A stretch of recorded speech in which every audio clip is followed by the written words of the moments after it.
Quelque chose de beau se passe aussi dans Luc. C'est une histoire connue et aimée de plusieurs chrétiens. Luc 10, versets 41 à 42. Luc 10, 41 à 42, je lis selon la version Semeur. La Bible dit, le Seigneur lui répondit, Marthe, Marthe, tu t'inquiètes et tu t'agites pour beaucoup de choses. 42, une seule chose est nécessaire, Marie a choisi la bonne part, qui ne lui sera jamais ôtée. Je relis la parole de Dieu. Luc 10, 41 à 42.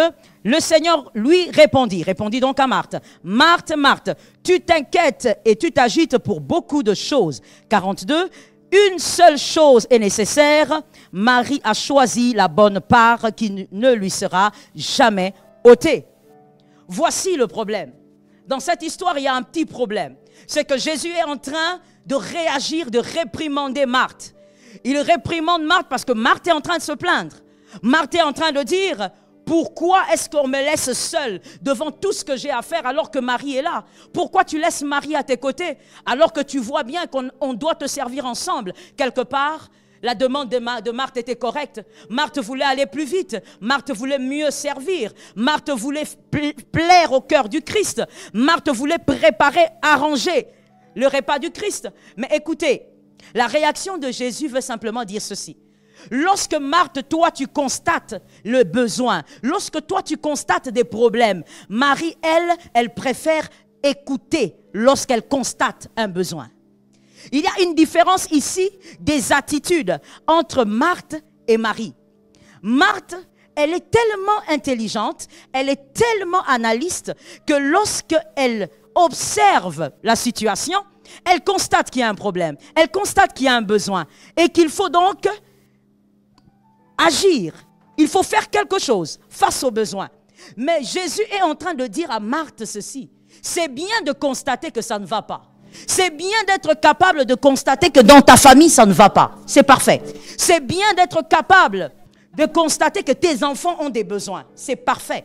C'est bien de constater que dans ton église, il y a des besoins. Mais voici ce que Jésus veut. Voici la meilleure part. C'est que il ne faut pas constater les besoins et agir toi-même. Il ne faut pas constater les problèmes et agir toi-même. Ça, c'est Marthe.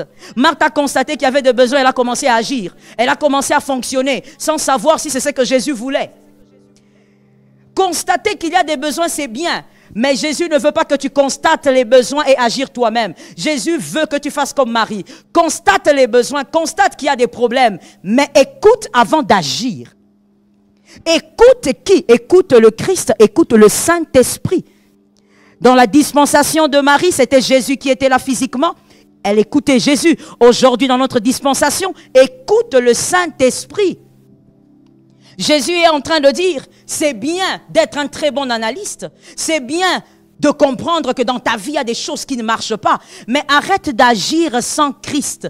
Agis avec Christ. Mais pour agir avec Christ, il faut d'abord écouter Christ. N'agis pas sans écouter. Écoute d'abord et ensuite agis. Parce qu'il y a aussi certains problèmes, il y a aussi certains besoins. Lorsque vous les constatez, vous allez auprès de Christ, Christ vous dira ne fais rien.